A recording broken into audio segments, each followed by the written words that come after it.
Burgess Bolton's weekly wrap-up.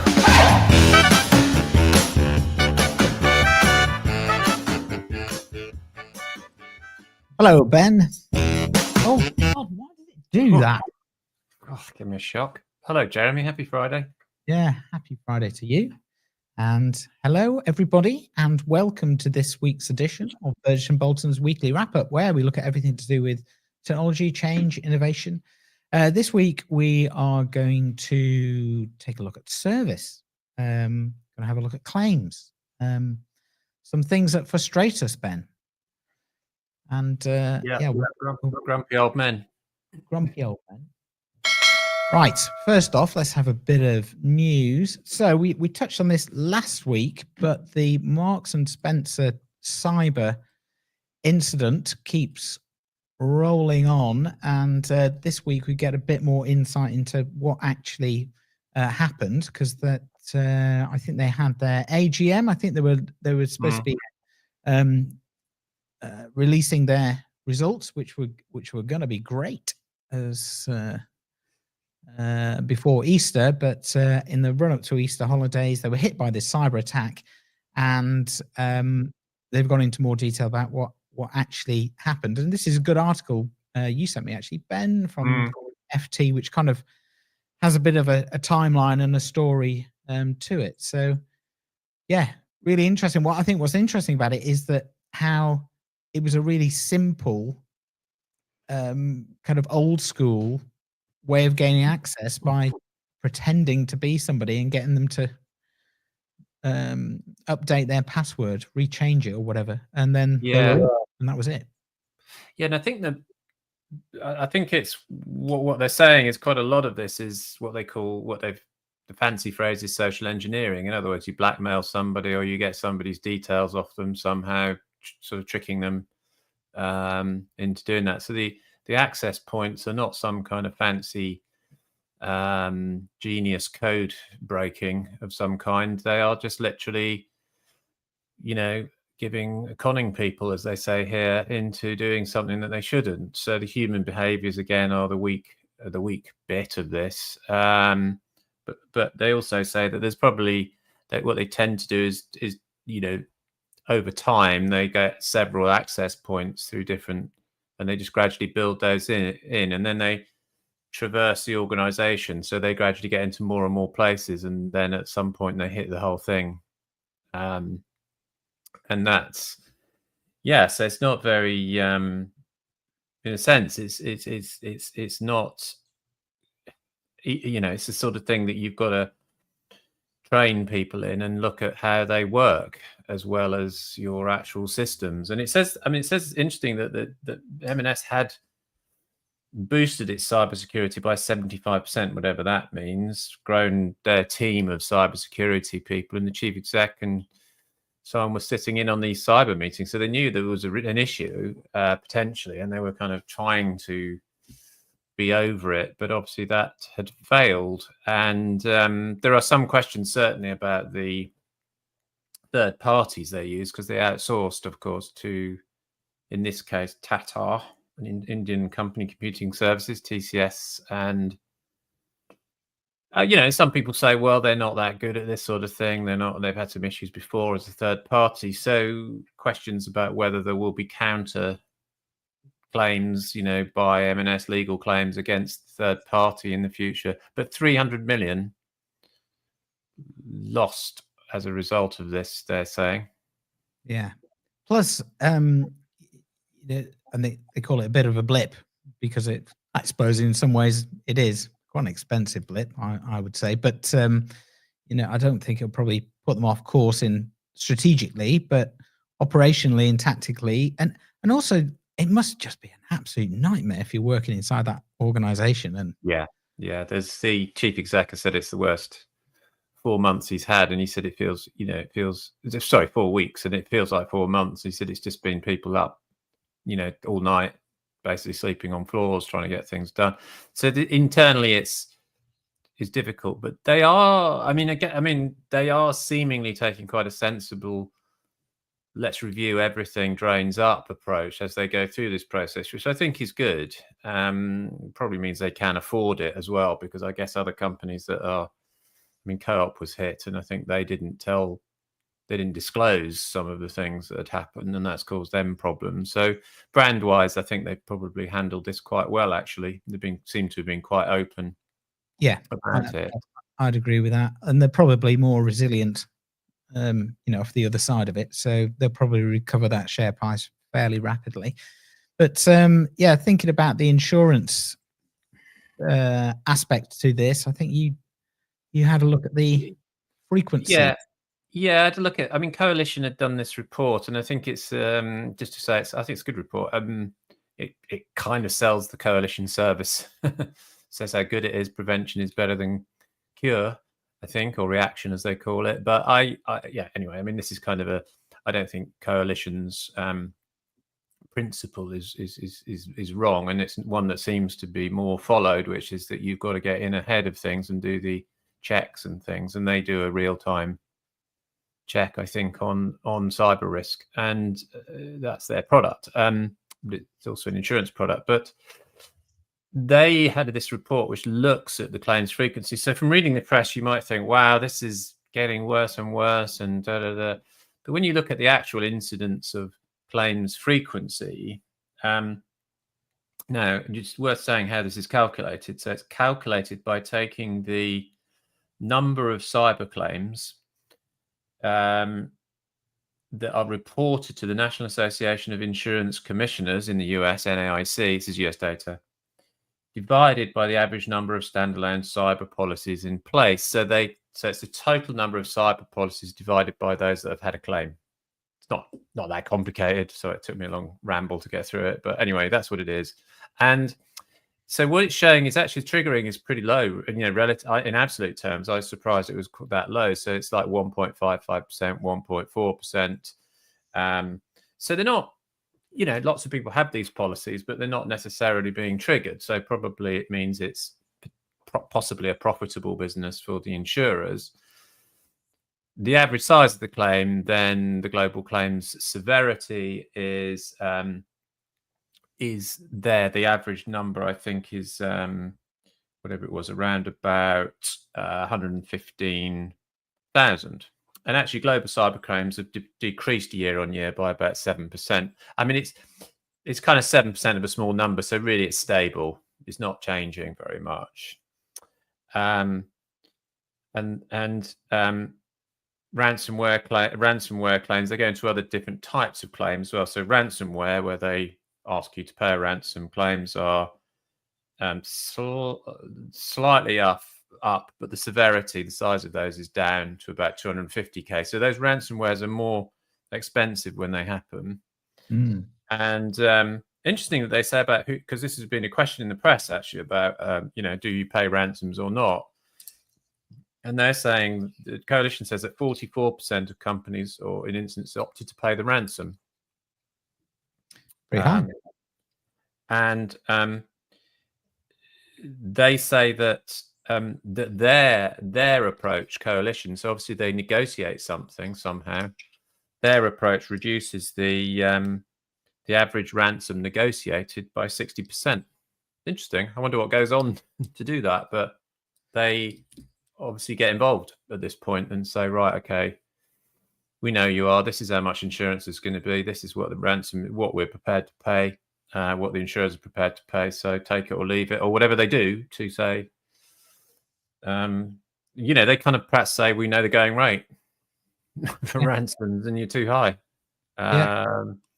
So that's quite interesting. And then the other thing I think is, I was just looking through. So there's all sorts of fund transfer frauds. That's gone down quite a lot, the severity. So they think that companies are better at this now. They're better at protecting it and recognizing it, these frauds. The one that has got severity has gone up is business email. So that seems to be it's in part the increase is legal expenses, incident response firms, data mining, So the costs of kind of managing email systems when they are being attacked has gone up. which meant, but the claims themselves have gone down. So it's basically people, unknowingly sending money to fraudulent accounts. I've had one recently, actually. Interestingly, there's a quite common one where you get a new employee joining, and they get an email saying, "Oh, your boss has asked, Ben Bolton has asked you to send over to pay for some, whatever. I think it was, I can't remember what it was, to buy something or send some money to somebody to buy something." And that has actually caught a couple of my new employees over the years. So it's that sort of thing. They can be quite minor, but they're happening. One thing that sort of occurs to me a bit from the coalition stuff is that while you look at this as a bit of a fixed thing, and also potentially as a growing risk, but I just wonder whether actually what's happening is we are, both systems wise and human being wise, we're learning a bit more about all of this as there's more and more, and we're getting used to it, because I think I'm more attuned to it than I used to be. There's so much publicity around it, really, and we get better at knocking off. So in other words, it becomes not very profitable in the end for these hackers to do this. It's a risk. It's this kind of trade-off for them, isn't it? Because what they're doing, if they get caught, is obviously they'll go to jail. But equally, it's hard to catch them, I think, because they're scattered spider, isn't it? This lot's called. Who did this? Oh, really? Yeah, scattered spider. It's a bunch of teenagers, I think. Apparently. Maybe it's not my son. Well, it could be anybody's son, couldn't it? It won't be mine, I don't think. I don't think he knows that much about computers, but you never know. A turn up, that would be. Well, it would if he drives home in a Porsche or something. That would give it away, wouldn't it? Lamborghini. That's one of the best bits in the Superman film, where we're obviously dealing with a genius. He'll keep a low level thing at this, and then he look down in the car park, and he's spinning around in a Ferrari. Just bring him up here. Yeah. Yes, exactly. Yeah, interesting. Yeah, no, I think anyway, so I think it's all it's all kind of hitting the fan, as they say, but we're learning as we go along, I guess, in the modern world, and there's always been new scams in all sorts of areas, but maybe it's getting better. I don't know. Yeah, we'll see. Okay, good. Let us move on. So what is it about ships and bridges? So there's the news earlier this week of the Mexican Navy ship crashing into Brooklyn Bridge. Yeah. Wow, it's just incredible. And of course, we had the Baltimore bridge crash as well. It's obviously a big thing, and just got me thinking really about. I don't know. It's just one of those things. You think of all the things. Yeah, the first thing on page 1 of the ship's captain's training manual must be watch out for bridges. Yeah. Watch out for bridges. Yeah, and the land and waterfalls. That sort of thing. You go right. So you could imagine the training. So okay, you trainees, what do you think are the things we should look out for when we're on a big river in a city? Yeah, on a massive ship. On a massive ship, yeah. What could be the potential problem? You will. Surely someone's thought about this. If we're sailing along and we lose power, what should we do? I mean, yeah. I don't know. Seems, it's probably back to some sort of automation where people are not, setting the system and not bothering to be there. No human standing on the deck. Because I think this has happened before, hasn't it? With the Costa Concordia and all that stuff, where actually it was human error. We're back to human. Sorry, that was kind of human hubris. Not being present, basically. And he was showing off, wasn't he? The Costa Yeah. Concordia guy. But Yeah. but I think if someone's on the, you know, on deck or in the whatever the steering room, they will probably see a bridge like the Brooklyn Bridge and say, I better slow down, put the reverse on, whatever you do in a ship. Yeah. Yeah. So that's it. Got me thinking about favorite bridges. Have you got a favorite bridge? I've got a favorite bridge. I actually want to go in France, the new one, and it's often pictured in the clouds because it's so high. Yes. I mean, actually, I think Brooklyn Bridge is one of my favorites. Actually, I've got some photos. I'll show it next week. But yes, that I would say that probably is. There's is that the one in France? Is it that one? Yes, I won't be able to pronounce it, obviously. Try it. Just go on, give it a go. Oops, I've got to find this. The Millau Viaduct. Millau Viaduct. Yeah, it's is it in the southwest? I think it is. Yes, it's beautiful. Yeah, and good old France. They do build some lovely things. That's incredible. Another one I do like, by the way, is the Humber Bridge. That's a nice bridge too. And even the Dartford Crossing has a certain beauty. Yeah. If you ignore Dartford underneath. Yeah. So yeah, it's quite scary going over that because it's quite steep, isn't it? It is very steep. Yeah, it is. Yeah, absolutely. You get to the top and you're going, oh my gosh, we are very high. Yeah. Yeah, that's Humber Bridge though. I think that's a beautiful bridge. Yeah. Good. Okay, ships and bridges. So let's move on. Talk a little bit about service. So we were both annoyed this week, by a football match on Wednesday. It was against Man U, or the other way around, in Bilbao for the one of the European Cups. I can't remember which one it was, but anyway, it was on some obscure channel. I think you could try to find. It was on 2 channels, wasn't it? But I looked it up, so I thought, well, I'm a neutral. I was Tottenham Man United, in the Europa Cup, isn't it? And I was thinking, I'll just have a quick look at this. Is it on my Sky Sports? Nope, it's not on Sky Sports. Is it on any? What is it on? Had to look it up on the internet to see what it was on. National Geographic. Now, first, I mean, honestly, I should have known, shouldn't I? It was on National Geographic. I mean, obviously. I mean, David Attenborough shows and Europa Cup.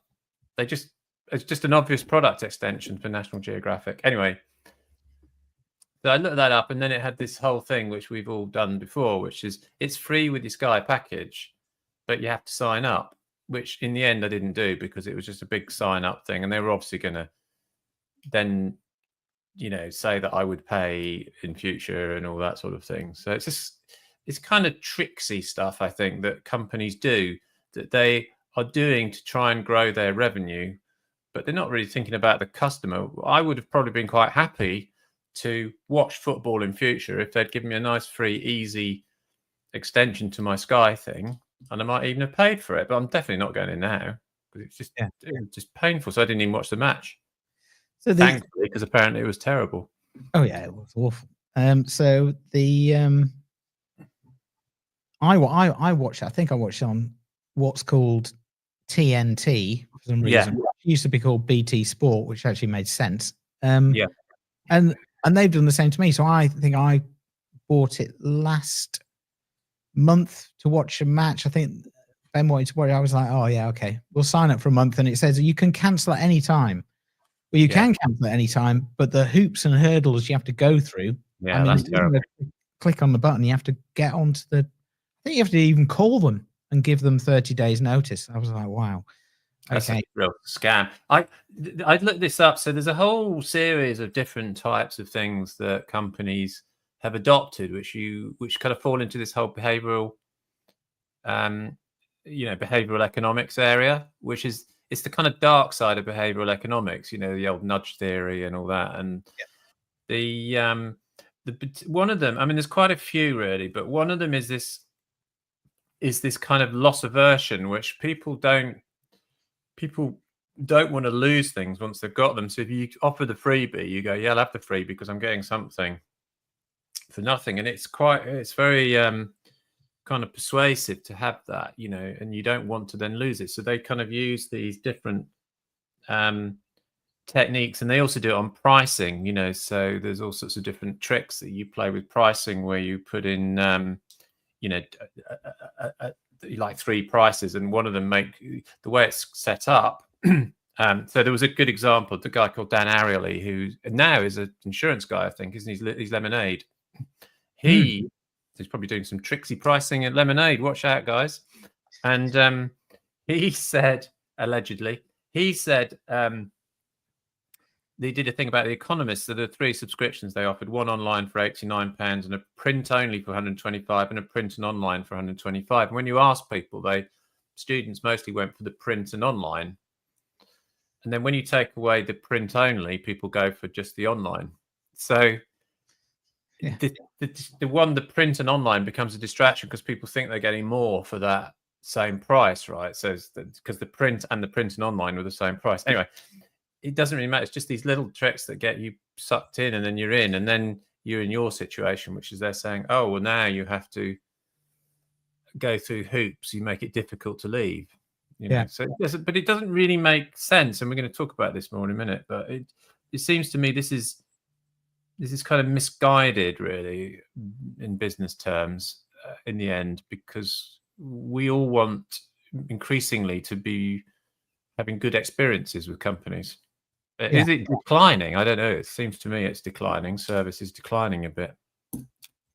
So just thinking, let's bring it into kind of the realms of insurance, and we've often talked about cyber products for small business just being, 1, very complicated, and 2, very expensive add-ons, and the kind of the benefits or what you actually get are opaque at best. Yes. And I think if they were to spell it out and say, in the event of X, you can claim, and this is what will happen, I think you probably get more people signing up, because at the moment you just see a line that says, do you want cyber? And it's like, and this is how much it costs. You're just going, but what is it? What is it? I completely agree. And I think we're doing work with brokers about why it's so hard to sell cyber. And they say, well, insurers want us to sell it as a kind of add-on to the policy, to your commercial combined or something.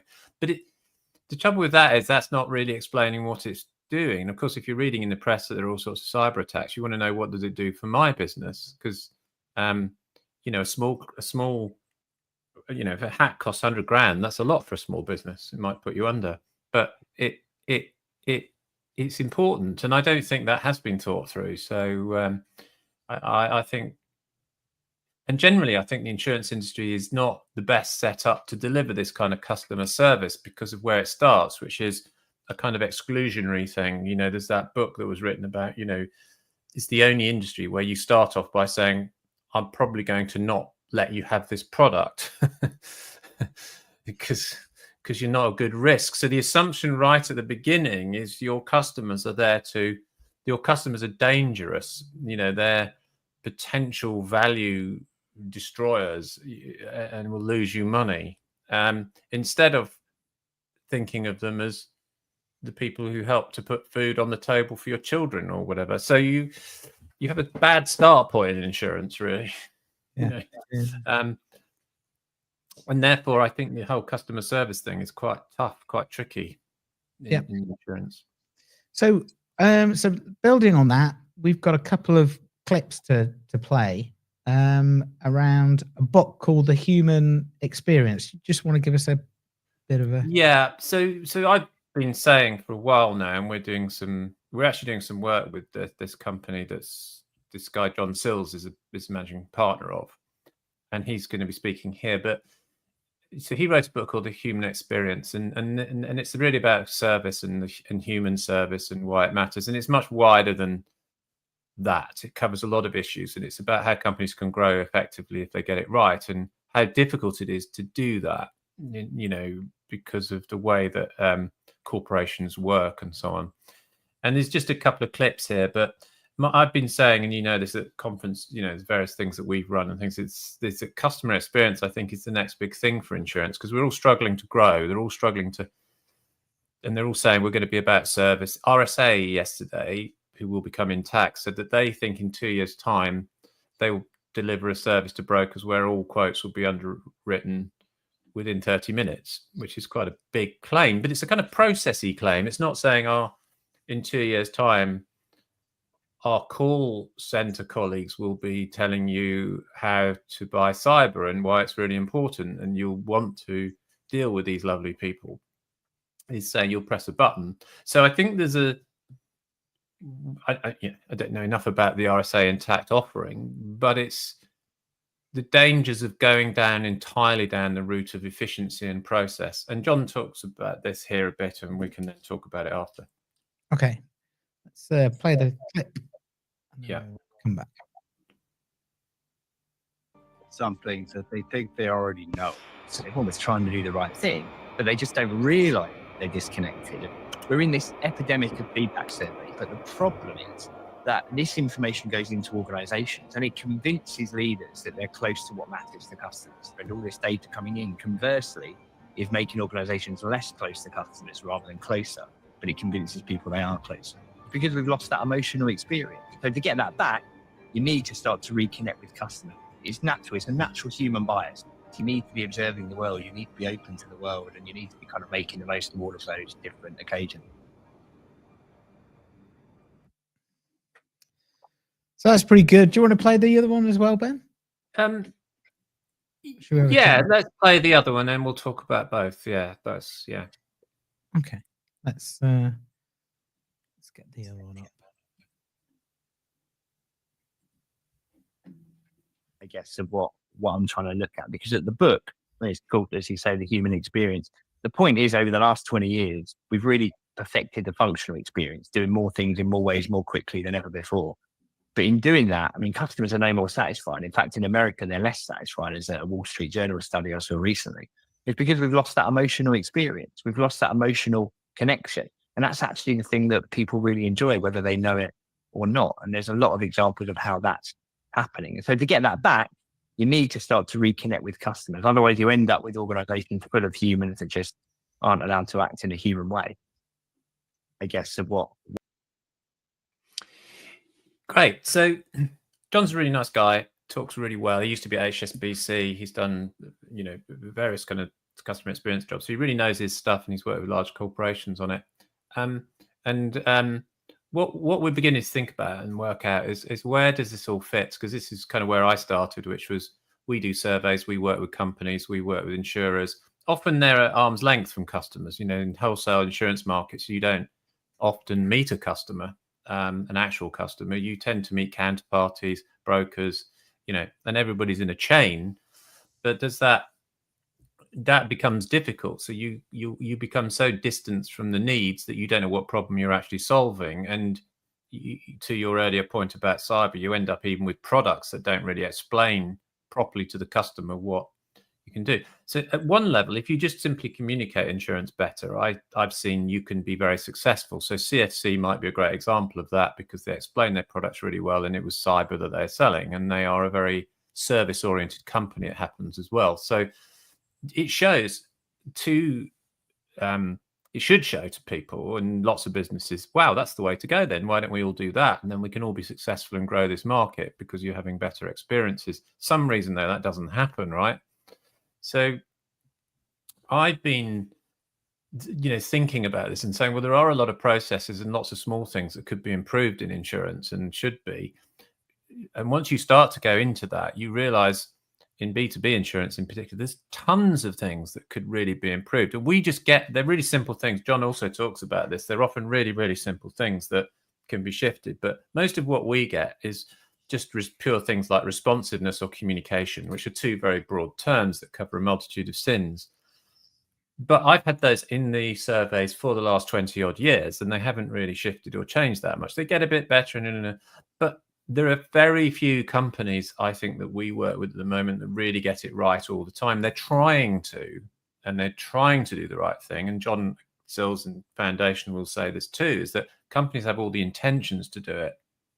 So there's a great statistic, 64% of companies, I don't know why it's 64%, say that they want to be customer-centric, customer-focused, but only 23% of them actually deliver on that. And that statistic kind of tells you this big gap that we all actually experience, which is companies telling you that they're about you, the customer, but every behavior that they do is different. Yeah. So I think there's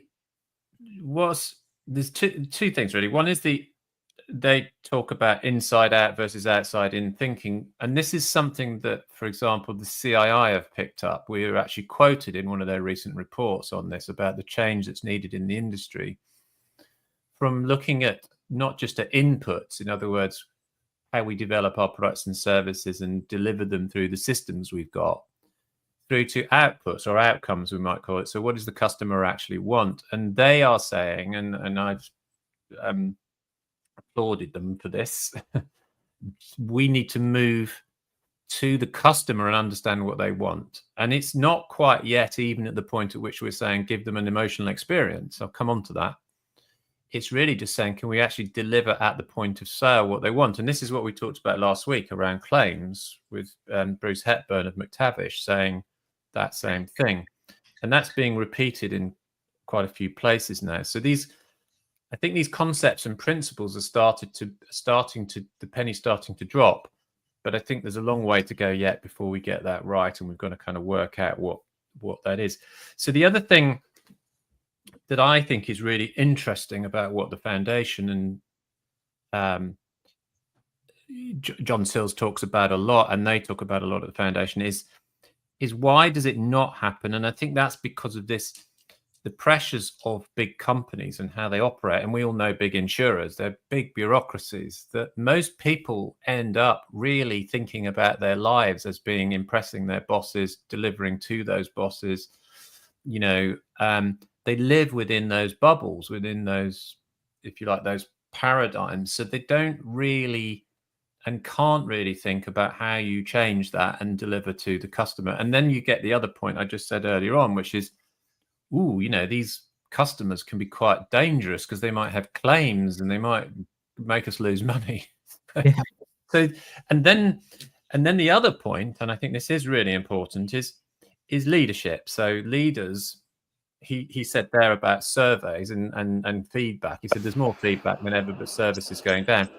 I agree with that, even though I'm in the survey business. I think it's the kind of nonsensical tick box feedback that he's talking about, the comfort feedback, which is, we've done, we've got TripAdvisor, we've got this, we've got that, and we're all fine, and we've sent out our NPS. I mean, the number of times I've heard companies go, yes, Ben, we've got an NPS system, we do it really, really well. I can tell you every single internal NPS delivers a good result. And particularly in insurance, because brokers tend to tell insurers they err on the side of being positive because they want to work with those insurers. They don't want to slam them, not directly. When they do our independent surveys, the results are different. They're less positive. In fact, much less positive statistically. And that's not just insurance, that's every industry. So the kind of surveys that are being done a lot of the time and feedback things are really sort of misleading or giving people false comfort, leadership false comfort that everything's okay. And what they don't do then is go out and meet the customer. So they look at the data and go, we're all right, tick box is brilliant, our service. And I hear this all the time.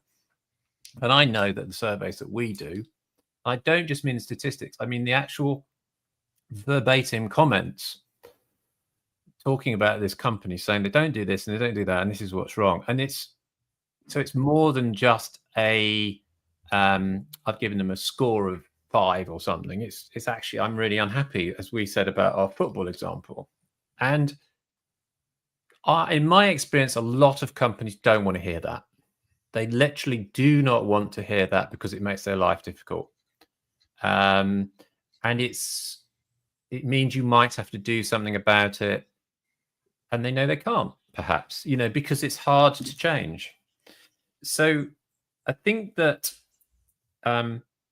the positive upside, the positive thing at the moment is a lot of companies are talking about service and saying they're going to compete on service, and technology is coming in that might help them to do that as well. But there are kind of dangers, I think, and those are that they really just go down the process route, the kind of cost efficient service and the Tricksy service that we've talked about, and less than the human route. Every single thing that we see improving in service is down to people. Every single bit of it. Now, it may well have been assisted by computers or technology, and it's sometimes difficult to know what that is or isn't, but it's always people, you know. So I think it's a very interesting time for anybody in our sector, in an insurance company who's frontline, you know, frontline-ish, in terms of how they think about what they're delivering, the service they're delivering in the experience.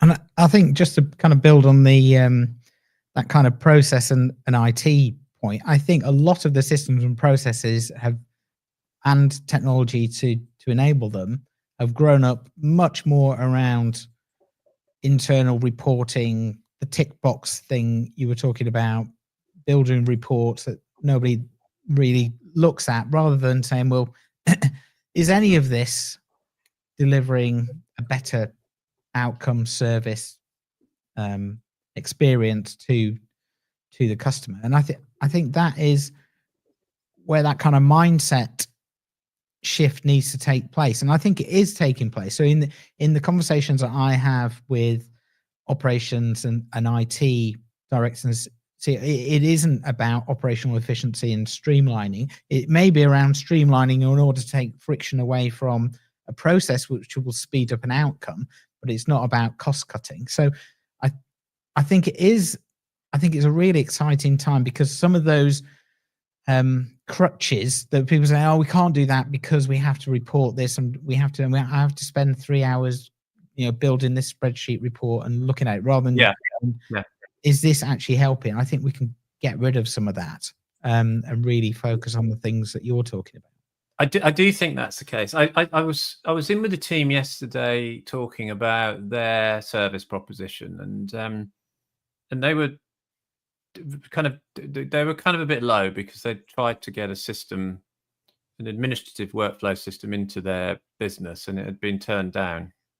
And they'd clearly pinned all their hopes on this system, you know, data at the fingertips, all that sort of thing, and were saying that's a problem. And I said, I think it is a problem, but I don't think it's the only problem. I said, I think if you pin all your hopes on technology and what it'll do, and it'll just kind of do the job for you like a silver bullet, then that's not right. Yeah. And I think and I was saying to them, I think it's a good example of kind of inside out thinking, that if only we had the system, it would be fine. If only we could press the button and deliver this, we wouldn't have to have things. And then the finance director would go, brilliant, we can sack everybody apart from one person who presses the button. And that is an illusion or a delusion, because it's not what happens in reality. And you lose something commercially when you do that, because again, you don't have the service. And we've seen this. We've seen where systems have been put in that are perfectly good systems. They do a particular job. Claims portals, right, for example. Perfectly good job of getting brokers MI on claims. But day in, day out, brokers need to ring somebody because someone's in a difficult place, difficult trauma, trying to get paid, need a judgment, need a call, need some empathy, whatever it is. That's what matters, you know, and that's, you know, that has to be the priority really in the business, because that's what it's. And everybody says that's the product. Of course, it is the shop window, but it's what's delivered, and it's what people remember. So I think that you've got, again, to sort of get into organizations and insurance in general and start to say, well, if you really want to up the service and deliver the service, you've got to go beyond the basics and start to really, really think about how the behaviors and become truly customer focused. So you have to be saying that that's something that you just do. Now, good examples of this are companies like Timpson's, the one that you sensibly invested in, AO, the white Yeah. goods company that has great. It had a bit of a financial issue when you started investing. It did. There was a correlation between you putting money in and them having a bit of a problem, a bump in the road. But they do seem to be a bit better now, aren't they? They are turning it around. Yes, for those who don't know, I invested, and a week later, on the front of the Guardian, which isn't known for its financial reporting, it was the biggest stock loss in a single day, AO. So I was like, oh, brilliant. But yeah, you're right. It's crawling back. I was looking at this morning. It's the only stock on the on my app thing, Apple Doodah, that actually was in the green. Everything else was in the red. So yeah, maybe it's going back to parity. It's kind of interesting. There was a quote in one of the books about this, which was Jeff Bezos at Amazon, who said, there's companies come and go, and that's the point. They come and go for all sorts of reasons because people go on to something else, the next shiny new thing. And he said there's two kind of, I think he called his company stage one or something. And I think it's stage one and stage two. Stage two is when you're in gentle decline and on the way to being finished. And stage one is when you're kind of growing rapidly and it's all happening. And he said, in the end, Amazon will become a stage two company, or whatever that phrase is. He said, but we never should leave. We should never aim to leave stage one. And they asked him, how long do you think that will be for Amazon? He said, well, I really don't know, but I hope it's after I'm dead. And I got that. I get what he's saying, but he said it is the kind of constant ideas, innovation, total customer focus. It's the burning platform. It's the thing you do every day, which makes the great company and the great experience. Yeah. Who's doing that in insurance? I don't know. I mean, some companies getting a bit nearer to it, but nobody's really stepping out on that one. I mean, I think they're going to, because the competition is so intense. And I think the work that we will do and is starting to be done, looking at what you can do with that emotional, that EQ, if you like, will be really, really important and drive that change, I think. I agree with you too. Thanks, Ben. That was good. Agreed. I agree with that. Well, it was part of your marketing conference. I'd love that event. It was great. Yeah, I mean, it's we've got, we all know this. We've got to get away from the nuts and the bolts, but we've got to get away from the cliches of customer centricity. We're on the journey, actually we've got to deliver it. And that is hard work in companies to do that. Hard work. It needs to be led from the top. Definitely. But you should get the rewards like AO is. Yep. And eventually. Eventually. Yeah. Mate, they've overcome you investing, so that's a major thing. It is. I hope I get a return before I die. Just I doubt it. One thing, I'll give you a little example. This is a John Sills example, so I've nicked it off him if he's watching. Thank you, John. But he said there's a company called, the company called Octopus, the utilities company, which is pretty good at service, apparently. I am a customer, so they are pretty good. Yeah. And they have an ideas thing every Friday, I think, where they just come in and say what was good this week, what was bad, and they knock around ideas. And one of their employees said, "Oh, we get so many complaints about our holding music on the call line because it's so dire." And I think this is true of insurers as well. God, it's terrible. I hate it. And so the idea they had was, why don't we correlate the music to the age of the person on the phone line? And so what they decided to do was play what was number one when that person was 14. Oh. And so if you ring Octopus now, that's what you'll get. So you'll get whatever was number one when you on your 14th birthday. And you then think, I might want to just listen to the end of the song, right? Yeah. But that doesn't cost much, and it's such a cool little thing to have, but it shows you're thinking about the customer. That's good. Number one, 27th November 1943. 19. I put 18. 1987. Vivaldi. That's that. China in Your Hands by Tapao. Oh yes, I mean that's a good song. I mean that, yeah. I mean I'm slightly older than you, so that's. But I still think yes. What a cracking song to listen to. Yeah, not the moon was also in a waxing crescent phase on November the 27th in 1987, according to the AI overview from Google.